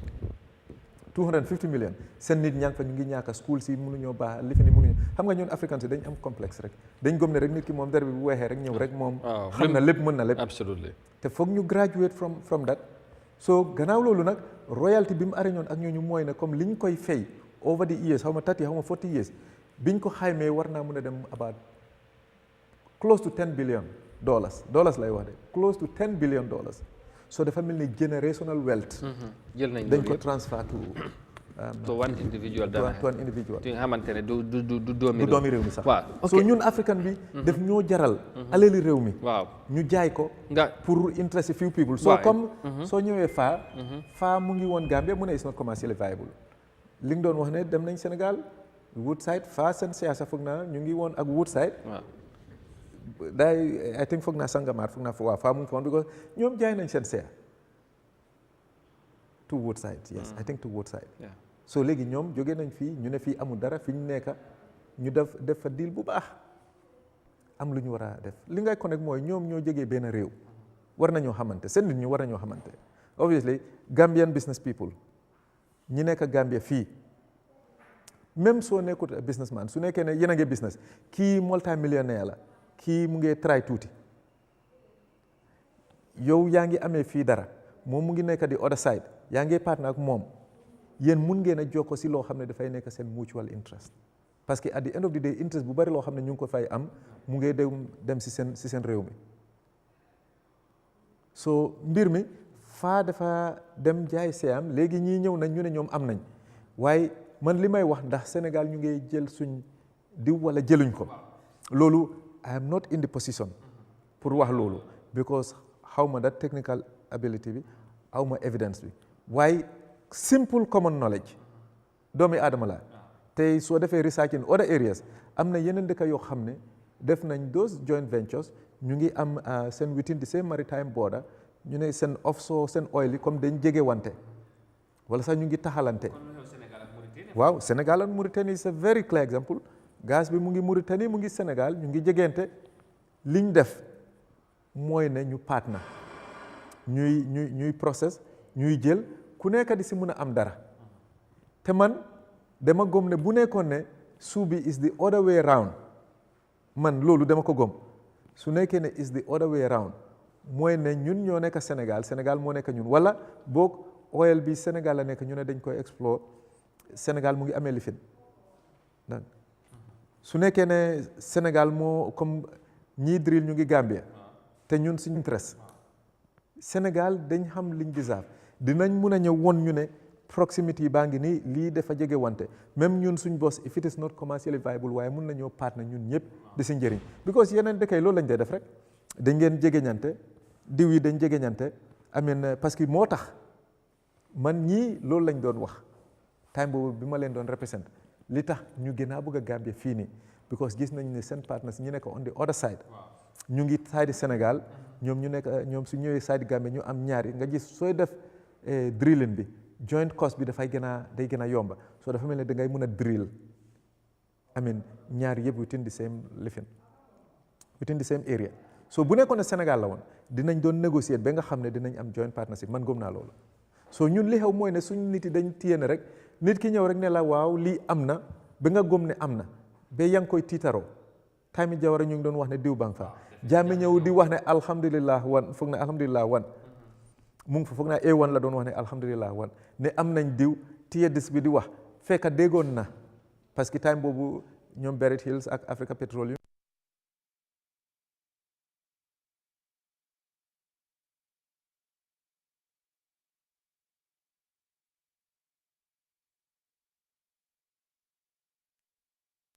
ne la mbir mi daal dara nekkut fi dafa yéemu so bu nekkee koo xam ne dafa sérieux warutoon a toog noonu Sénégal bu ñu doon jóg ñun waroon nañoo mën a dem si Sénégal ne leen ne Sangomar mu ngi nii Gambie mu ngi nii dañ taxalante daanaka distance bi joriwul dara soo léegi nañ leen partner yéen ngeen mën a am seen bos ñun ñuy am suñ bos même su nekkee ne sax bu ñu defee joint venture ñun dañoo am benn 30% ñoom ñuy am 70% daf doon nekk lu rëy because in 2024 Sénégal seen diw bi ñu ne amoon nañ I think $950 million. $950 million. ñun suñ doon am only 30% of that dina doon jege $300 million. te fi mu nekk nii in 2025 Sénégal si li ñu def mooy ne foog naa dinañ mën a am 100,000 barrels a day every day 100,000 barrels te barrel bi price bi mu ngi boori let's say around 70.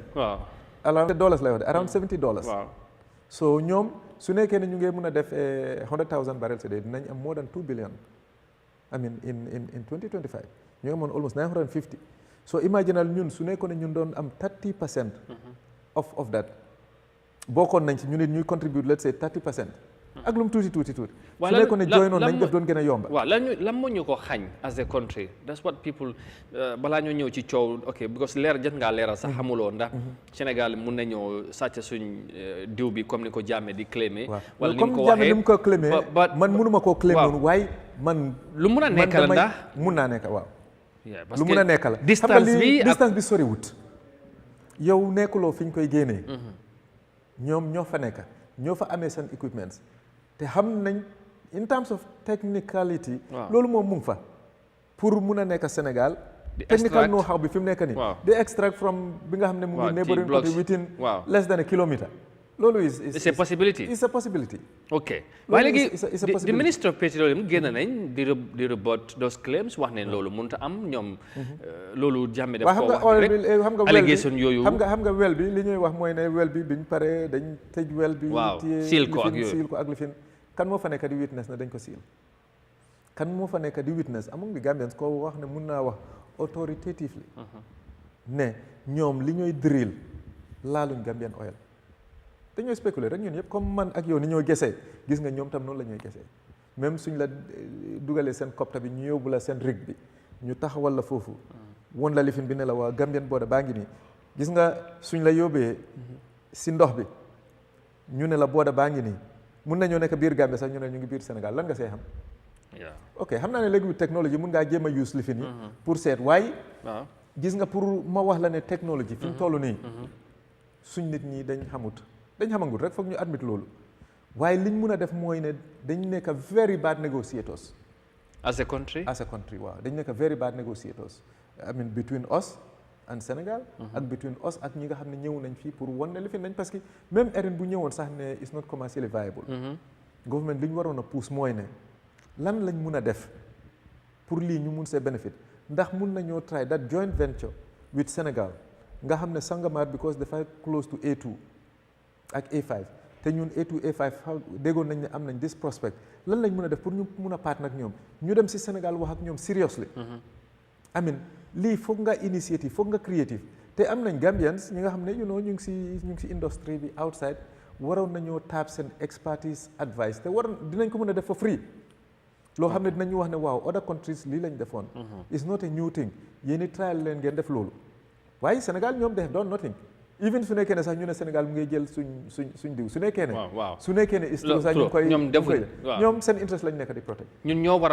ñun ñoo waroon a taxaw suñ interest parce que nit ki bu nekkee ne sax sa alal mu ngi nii mu ngi tegu kii alal mu ngi tegu mu jël sa bosam muy jël sa bos yow boo defu dara yow kañ yaa ñàkk a fayda rek buñ allegé the current government they are compromising the interest of the Gambia in this oil issue buñ ñëwee 2017 ak yi léegi taxawaay bu ci am gisuñu ko du leer ci boppi Gambien si in temps pour ñu xam naka lañ cee bénéficier as a country buñ déggee ku mel ni former président bi waxee na moom tamit buñ fi nekkee ñu bari am nañu ko ñuy criticiser nu mu ko waxee ak est-ce que war na ko dafa bëgg a indi ji jaaxa diggante Gambie ak Sénégal ba taxawaay nguur gi est-ce que noonu la waroon a demee ci niñ ko taxawee ba tey Gambien si ñu ngi laajte am nañ amuñ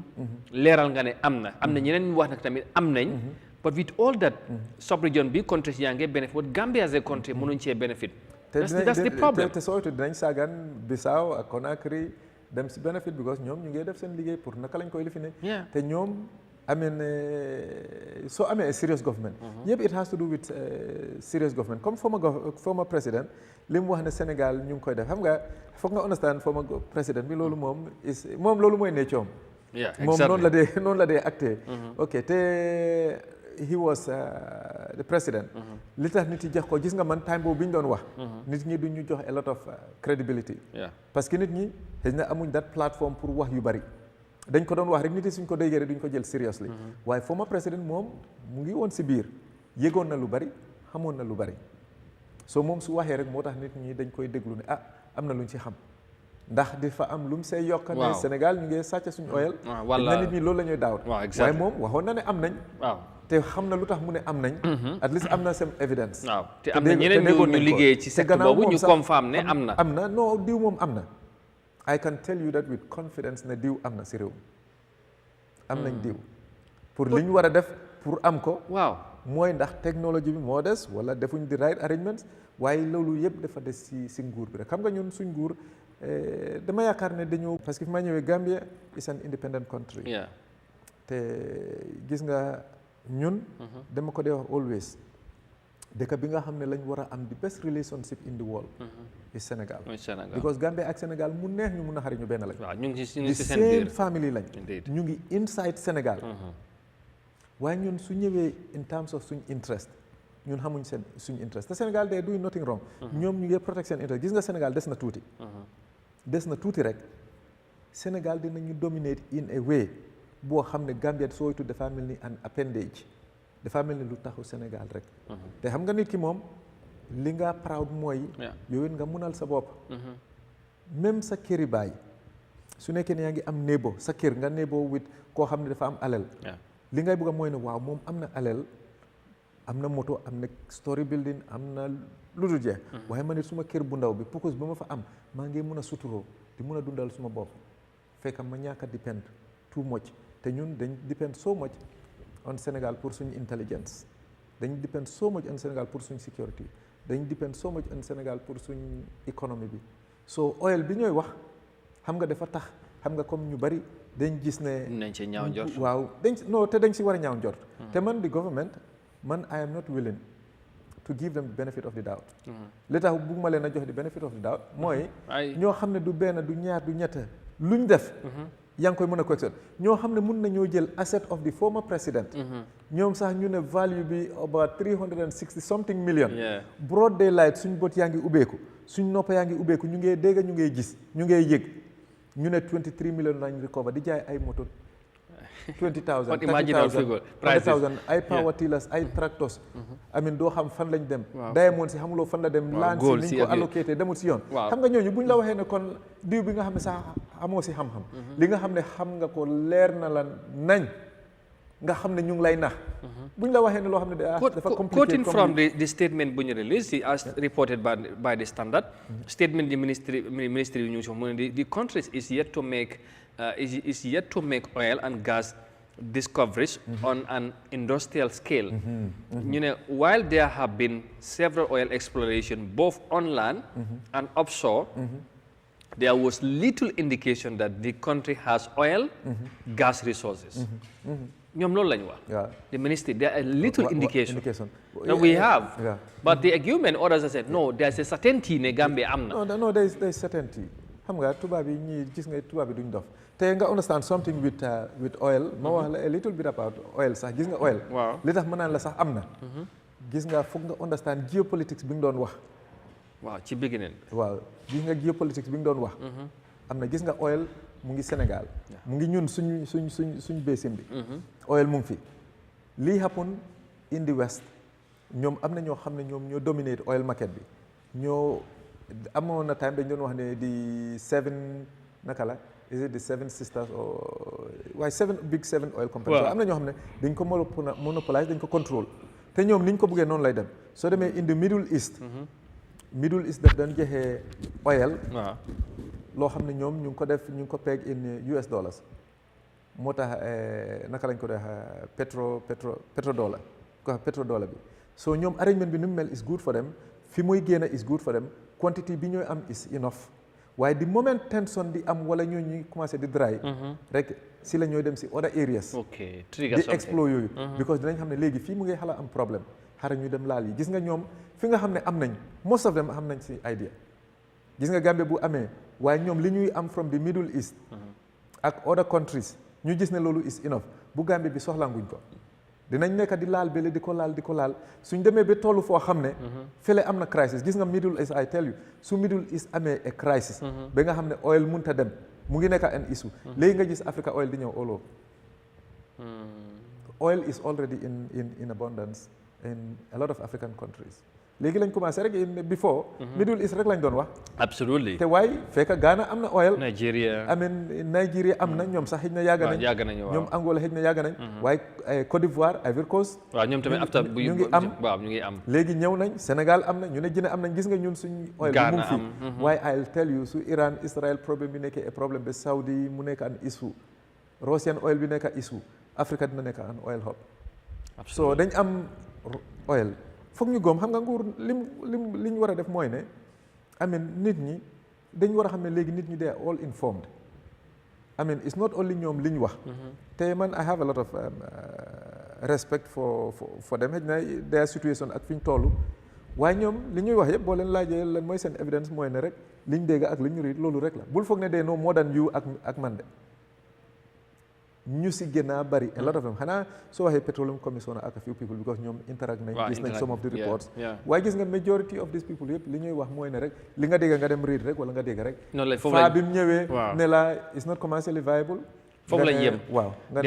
they wouldn't endeavor to go deeper waaw because or further than that pour xam because suñ ko bëggee sax amuñ di resources ba pare jéemuñ koy topp because ñii nag pour ma wax la li ñuy def gis nga suñ demee def seen site yi ñu dem sauver def seen seismic test yi am seen report bi am na loo xam ne loolu dafa nekk pour for the general public loolu du bari information loolu def laa wax general lifin rek xam nga am nañ prospect de am nañ fi lii am na loo xam ne lu nga xam ne is a detailed thing loolu mostly dafa nekk pour ñoom ak ñi nga xam ne dañ leen di invite pour ñëw jënd loolu dañ leen koo jox am na yoo xam ne sax government sax du ko xam. ok xam naa pour ñu round up waxtaan bi. ci côté oil boobu noonu. balaa ñu ma la xëy na because time bi xëy na ma. comme because xal ngaa cof tuuti Jammeh asset sales si xëy naa ne na la may benn 5 minutes nga comment ci loolu. ak commission inquiry wala committee inquiry buñ taxawal ci loolu. but as reported by our colleagues Fatou Network ñu ngi wax ne. Far Limited reported to Australian authorities for alleged fraud and misconduct in Gambia oil dealings. am na benn lawyer bi nga xamante ne Gambian lawyer la naka la tuddal sax Ousmane F Mbaye exactly a British and Gambian lawyer moom moo jël that action. loolu tamit noo naka nga gisee action boobu ndax Far seen involvement ak xëy na moom dafa feel ne ñoom seen luñ ci duggee ak xëy na lu ñu gomloo wala lu ñu ci wax des na pour Gambia taxaw ci pour ñu gën a leeral ni mbir yi xew ni mbir yi demee parce que coow li bari na xamaguñ ba léegi lan mooy lan ci ñun suñ situation as a country la moo tax mënuñoo benefit mënuñoo explore suñ diw bi nga xamante ne ku mel ni yow ak ñeneen gom ne am nañ ko war naa mun a leer ci boppi Gambien si waaw kii Ousmane déglu naa te read naa some of his write-ups exactly te si lim nekk moom war nañ koy comment rek ba pare encourage ko because lii lim nekk di def nguur moo ko waroon a def waaye am na dafa mel ne private citizen mu am interest in this thing in fact moom li mooy laajte faa sax a lot of it nanguñ pour joxe ko waaye soo follow même faa sax su ñuy wax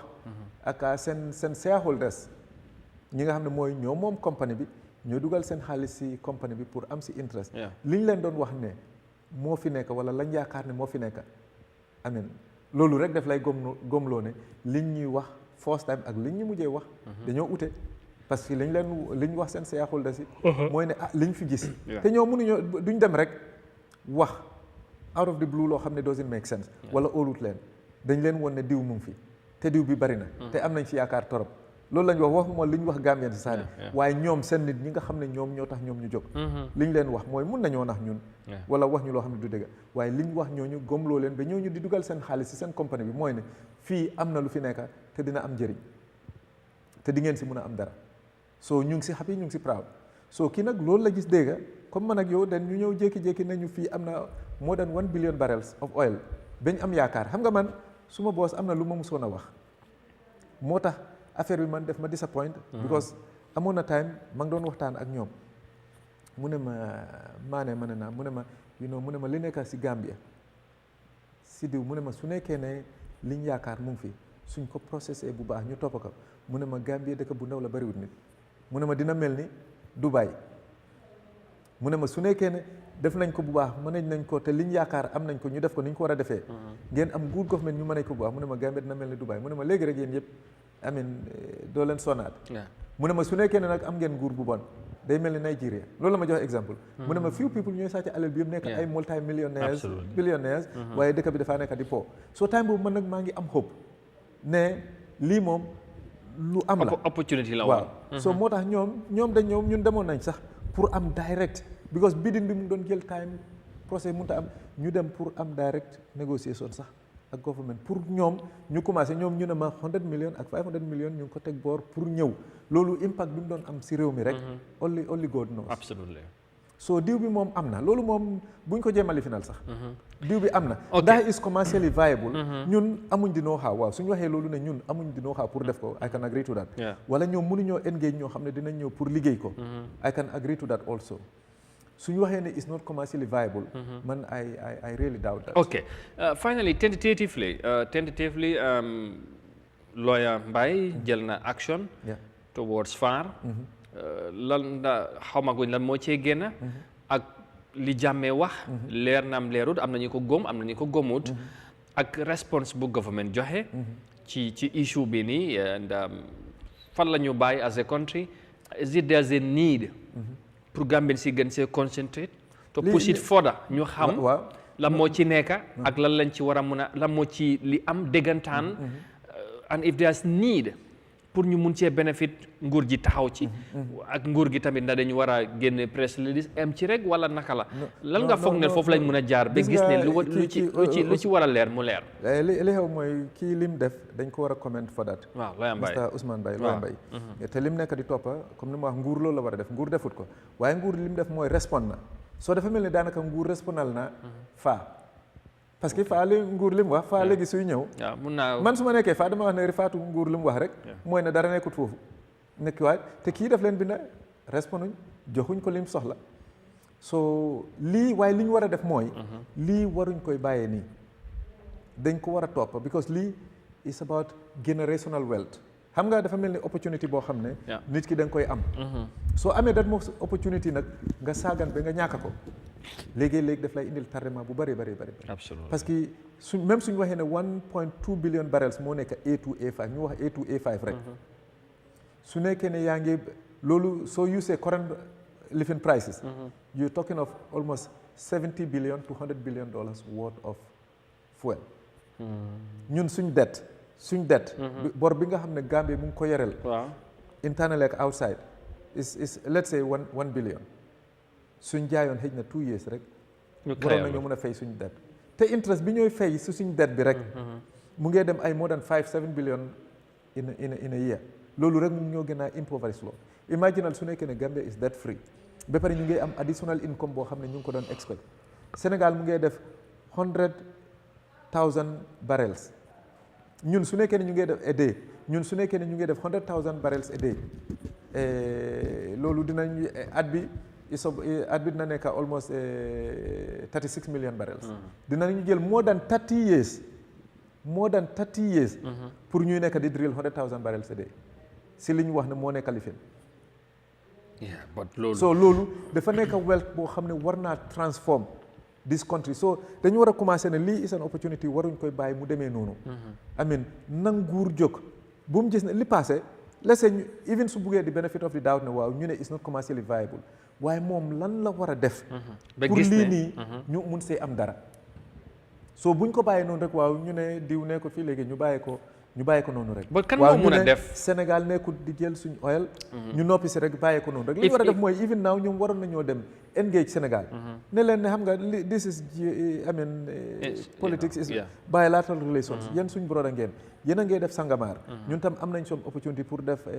suñ oil si nekk Gambia and their close proximity to Sénégal bugg nañ ñu partner ak yéen suñ nit ñi wan ñu ngay wax ne yéen a ngay jël ndax yéen a ngay jël te Sénégal man su ma nekkee Sénégal su ñoo jël sax dama la wax ne jëluñ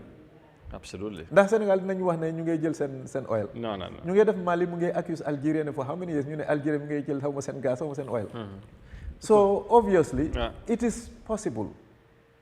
waaye we cannot prove ne ñu ngi koy def waaye lii óor mooy ne am nañ oil in the Gambia te war nañoo mun a dem in this day and age war nañoo mun a engage ñoo cooli fu mu nekk nii bari na te leeral yi ngi ci indi am na solo te li ci gën a am solo mooy déggal nga ne Gambia am nañ oil léegi nag lan lañ ci mën a def ba gis ne bénéfice nañ ci assez compte loolu taxawaay nguur la loolu tamit mu ngi si suñ kanam but former président Jammeh wax na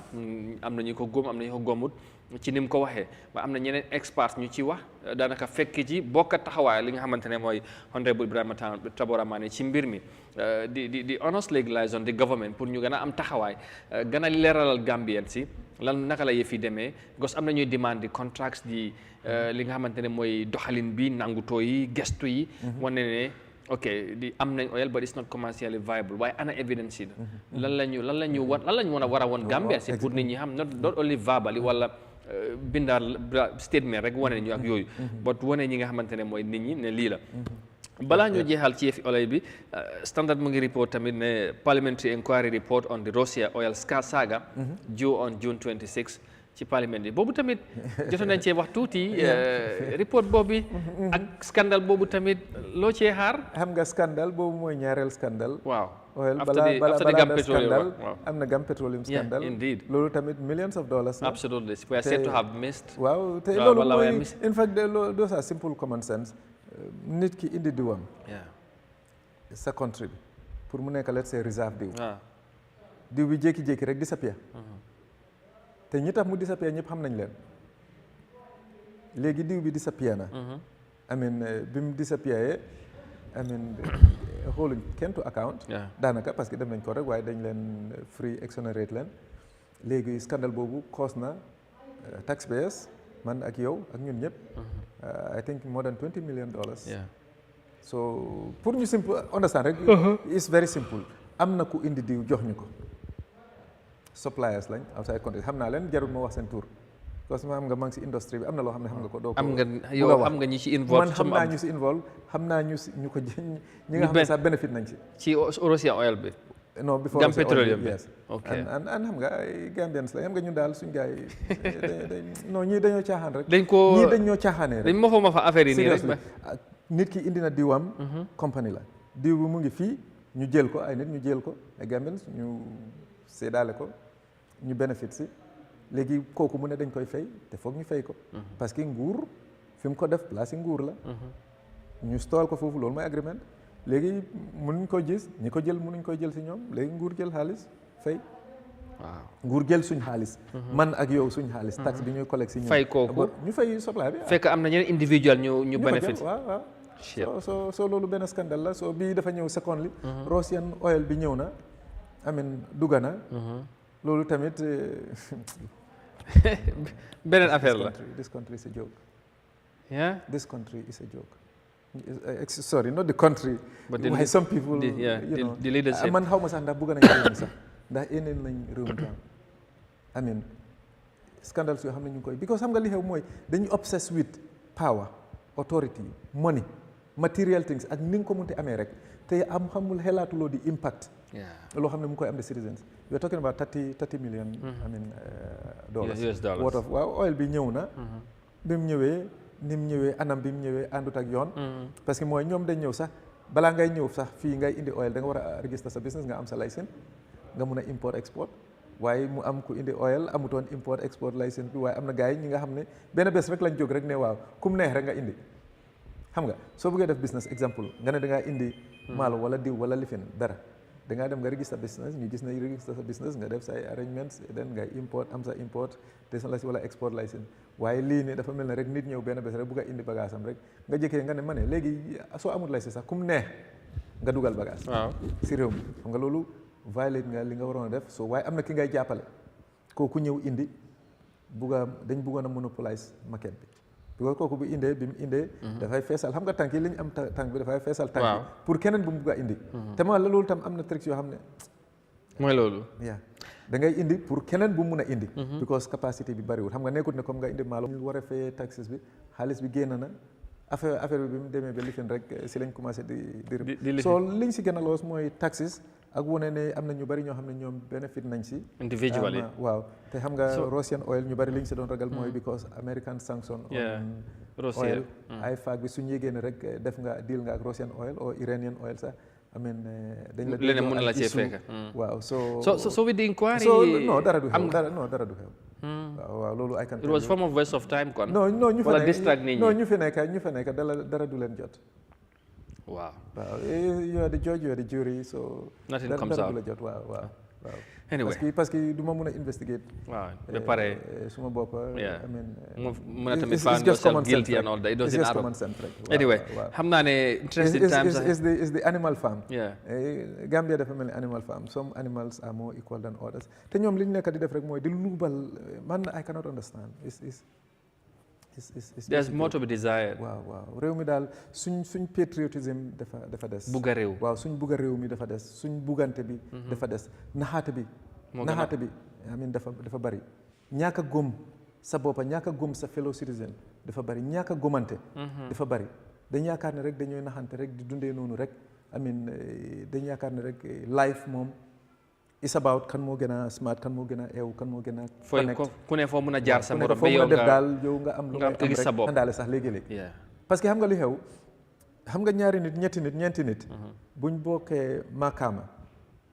ñoo bokka positions responsibilities waaye ku nekk mu ngi am sa area kii muy def naka nu dul noonu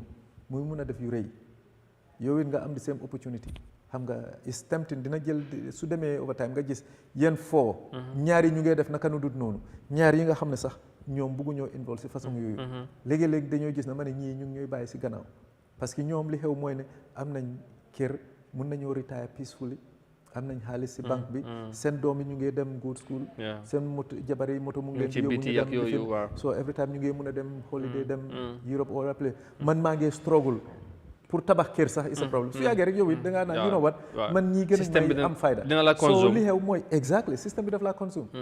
so li fa nekk dafa tax am na ñoo xam ne sax they are good waaye di ko système bi ni mu mel dañ see dugga te affaire bi moom soo si duggee rek mooy loolu I mean it's addictive moo gën a addictive than beneen bi absolutely thank you so very much honorable ci waxtaan bi I am sure you have enlightened Gambians more on this oil issue and who knows probably there might be much more other development yu ñu mun a waxtaanee ci mbir mi and especially ci oil Russia oil bi donte am na loo ci yaakaar sax but maybe report bu génn xaw ma la ñoo wax ak even Jammeh former Jammeh assets yooyu yëpp sax man awma si yaakaar man I'm not fi mu nekk nii dama toll foo xam ne I'm not willing to give the benefit of the doubt to the authorities responsible to the government because gisuma any seriousness but ndax Gambia am na ci opportunity pour mun a defaraat li nga gis ni some of these you seems to be so much concerned about people ndax mu ñi am nañ yaakaar non man fi ma am yaakaar li tax ma gën a am yaakaar mooy dama gën a am yaakaar fi mu nekk nii li tax ma gën a am yaakaar si Gambia not the government waaye the people the citizens parce que li ma gis mooy ne people yi dañ gën a aware dañ gën a inform te li ngay interact ak nit ñi li ngay wax ak nit ñi di nga gis ne nit ñi bugga nañ seen réew mi bugga nañoo gis changes am te genuine changes te xam nañ waaye gis nga ñi nekk si kaw ñu foog ne ñi nekk seen ron xamuñ surprisingly ñoom they know more and they want better so to the citizens am naa fi yaakaar am naa hope am naa very good hope ne réew mi dina dem même affaire oil bi ñooy wax ni sax I mean is an issue suñu economic situation bi is an issue waaye they are very good Gambians very genuine Gambians even within the government sax am na some ñoo xam ne they are definitely good ñi nga xam ne bugga nañ genuine changes am te xam naa ne suñ amee Gambia suñ amee tuuti changes in the right direction believe me this country can be the best waaye man li ma wax mooy xam nga foog ñu xala gaaw tuuti parce que lii xew mooy ne Sénégal they are far ahead of us te we are neighbors te ñoom ñu ngi develop te ñu ngi am this oil ak gas revenue ak other revenue yoo xam ne amuñ ko woon te ñoom ñu ngi liggéey suñ sàggane ba sàggan ba am na fu ñuy toll pour ñu mun a catch up dafa jafe torop jërëjëf honorable ñu ngi lay gërëm baax di la sant ci waxtaan bi ak ci teewaay bi am na solo bu baax a baax waxtaan bi xëy na dinañ ko gën a yaatalaat incha allah ci wàllu économie bi ndax moom xelam tamit dafa màcc ci loolu thank you very much honorable ci ñëw bi xam naa ne dinañ amaat more time incha allah ñu waxtaanaat ci réew mi général fu mu toll tamit surtout ci côté économie bi ci governance système bi ak yow sa taxawaay ci yéene bi nga am tamit ci réew mi surtout jëmale ko 2026 loolu yëpp war nañ ko mën a waxtaan ci yeneen édition incha allah waaye ñu ngi lay gërëmaat bu baax ci teewaay bi di la wax thank you very much thank you jërëjëf di la sant di la gërëm di nuyu Gambie si yëpp di wax ñëpp ne jumaa mubarak comme ni nga ko waxee rek bu ñëwatee xam naa dinañ waxtaan about other things waaye ñun li ñuy wax rek mooy ne Gambien si nañ gëm suñ bopp rek absolutely amiin ba pare nañ leen buggante ñu bugga suñu réew lépp lu ñooy def rek ñu jiital si réew mi ak askan gis Gambia amin ñu bañ di naxante amin di def loo xam ne daal day ñooy tuutilante wala di saagante di xasante politics bi jarut ko dara jarut ko lépp lu ñuy wax rek na nekk loo xam ne daal dina am maanaa dina add value incha allah ba pare ñu bugg put suñ xelaatin together pour Gambia ak jëm kanam askan bi am jëm kanam bu ñu ko defee rek amin jàmm dina fi gën a am di sant ñëpp di gërëm ñëpp thank you very much jërëjëf honorable Ibrahima Tambora Manneh nekk di secretary general party leader of PAP mooy People's Alliance Party moom moo nekkoon tey suñ gan ci jotaay bi di Good Morning Africa di ko gërëmaat bu baax a baax ci teewaay bi ak waxtaan bi ak leeral yi nga xamante ne jot na koo def ci wàllu yëfi oil bi nga xamante ne jamono ji yëpp ñu ngi ko waxtaanee ci réew mi dégg ngeen ci li nga xamante ne moo ci jot a amagum dinañ continuer di toppa mbir mi incha allah du ñàkk ci yeneen jotaay dinañ ko gën a yaatal tamit bu baax a baax di gërëm suñ viewers yi yëpp surtout ñu nekk ci comment section bi tey jot ma sans ziar leen ñoom Oncle Sall gis naa moom ak Mr Seni Faye suma waa ji tey xam naa mu ngi enjoy holiday bi ñu ngi interact very well ci groupe bi ñoom Adja ak ñoom yëpp ñu ngi leen di gërëm bu baax a baax ak ñeneen ñu nekk ci comment section bi di gërëmaat ñëpp ñi nga xamante ne ñu ngi doon ànd ak ñun depuis Monday ba tey ajuma ak team bi yëpp ñu jàpp ci liggéey ba muy yombandi incha allah bu ci yàlla àndee danañ dellusiwaat next week Monday for another week and brand new edition of the program inshallah but before then ñu ñaanal leen weekend bu neex a neex ak tamit kenn du leen jàmm di leen wax juma mubarak see you next week God willing jërë ngeen jëfati bye from us